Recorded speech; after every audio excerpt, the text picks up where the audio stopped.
What up, class? That's right. Back in our old classroom, not just mine. Thought I'd do a little video up here today. Look, there's a reading. Get your Bible on, read Romans 12. I can operate this stick here I got going. Get your Bible, get a Bible. Romans 12 is the reading. Look, there's hashtags over there. Look at them. Oh, there's Tessa. Yeah, it is. There we go. There's the sign. Everything's still looking good. A lot of my stuff, they've kind of started doing some renovation and things like that. I got the Hughes. There's some of your Tupperware that was on the floor. Don't need that anymore. This seems more than appropriate. The zombie apocalypse kit. Thinking I might have to take that home, or maybe, seemed like, wow, maybe this was a prophecy and we didn't even know that it was coming, that this was going to happen. And of course, you got to have the plunger. Got to have the plunger that's been used for so many things.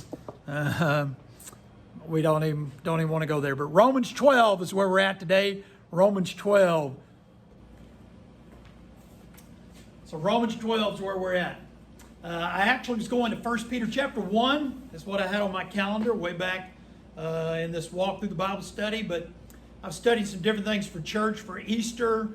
I was reading some things out of the Message and Romans 12 that you've heard a million devotional thoughts before from. Just leapt off the page at me because Romans 12 out of the Message, the first few verses says, so here's what I want you to do. God's going to help you. Take your everyday, ordinary life. You're sleeping, you're eating, you're going to work, you're walking around life, you're getting online, doing a few assignments, trying to figure out when you're going to graduate. Take your friends, your family, your regular life. Take all of that and place it before God as an offering. Embracing embracing what God does for you is the best thing you can do for Him.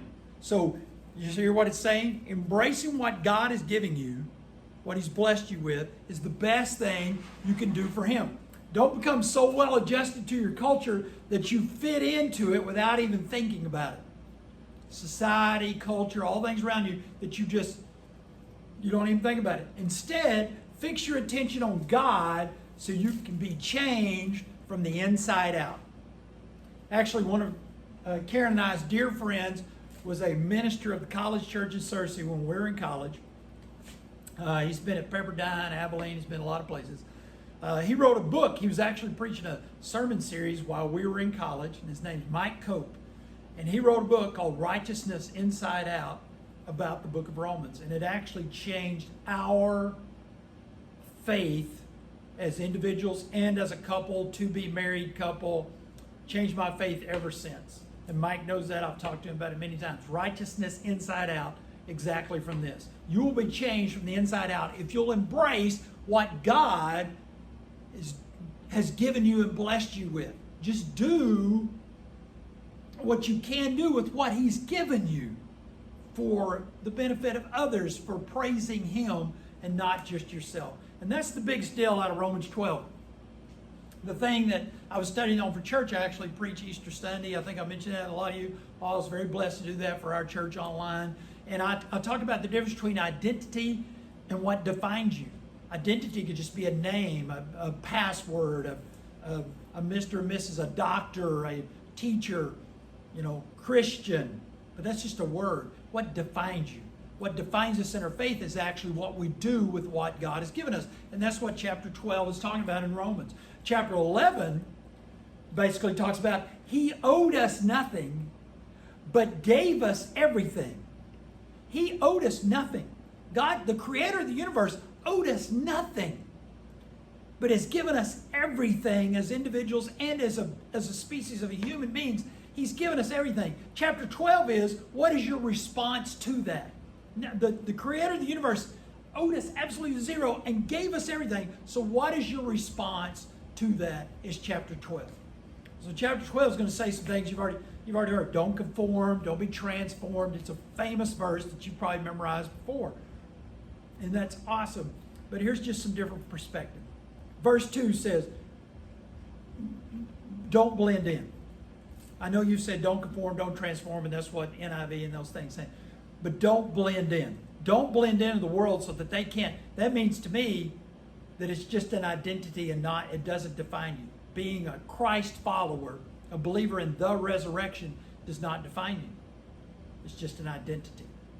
And that's the difference. So verse 2 says, don't blend in. Verse 3 says, at the same time, because the creator of the universe has given you all these things, we still got to be humble. Be humble with all what he's given us. So be humble. Just thought I'd sit at my desk for a little bit. Hadn't sit at my desk in I don't know how long. It's feeling good to be sitting back at my desk. There's my camo earphones, which I might take home because I love those things. My can of Lysol, ironically. My candles that I'm not burning. So verse 3 says, be humble. Got to be humble. Even though the creator of the universe loved us so much and has given us all these things, it's really just, he's given those things. So what's our response? Again, we've been blessed so much. You need to learn to use your gifts. We all have gifts to serve God. Some more than others, some in different ways. But I guarantee you, the people you think that don't have a lot of talent, and you may be thinking you don't have a lot of talent, that you don't have a lot of gifts, sometimes those are the people that are most impactful in life, especially for God, because they're willing to work and get it done, and they're not worried about who gets credit, and all the credit goes to God. So use your gifts. Love, chapter 12 goes on to say, and you need to read it, love has to be sincere. We throw the word love around in our school. We use it a lot, and I'm grateful that we do. And by the way, I love you more. Nope, more. Trust me, one of these days you'll understand. You know what? They were right. They did love us more. But love you more. But love must be sincere. It must be from the heart. And that's why I can say that I don't just use that phrase, nor do the rest of your teachers and coaches here. We do love you more, and it's sincere. We need to, in this powerful word, hate what is evil. Hate what is evil. You know what the difference between just like, I know we throw out there, ooh, I hate, that I didn't get a piece of pizza, and I hate to name some ball team or something like that. No, that's not. When you really hate it, you want to do everything you can to be rid of it. Hate what is evil. Hate what is evil. Learn to do that. We need to learn to live at peace. At peace. And this is not just absence of war peace. You know this. It's New Testament peace.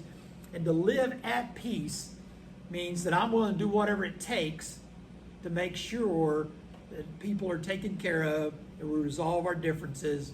We learn to get along, okay? Live at peace and also be at peace with the fact, New Testament peace, and that is live at peace with the fact that no matter what today, no matter what, that this has been a day to serve God and to teach others about Jesus. And I'm saved because of grace through faith.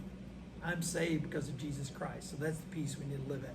Don't seek revenge. Don't seek revenge. In fact, what it says is if your enemy's hungry, feed him. If he's thirsty, give him something to drink. That's what you do. It's a quote from Proverbs. Take care of your enemies. Don't seek revenge. In this whole world of I don't get mad, I get even kind of thing. No, don't seek revenge. You'll be burned up. You know what you're saying? When you want to get back at somebody, you're not going to want to hear this. Here's some more dime school psychology for you here. You know what you're telling people when you get mad at people because they've done something? You're like, oh yeah? Well, you know what? You know what you're saying? That person is in control of you.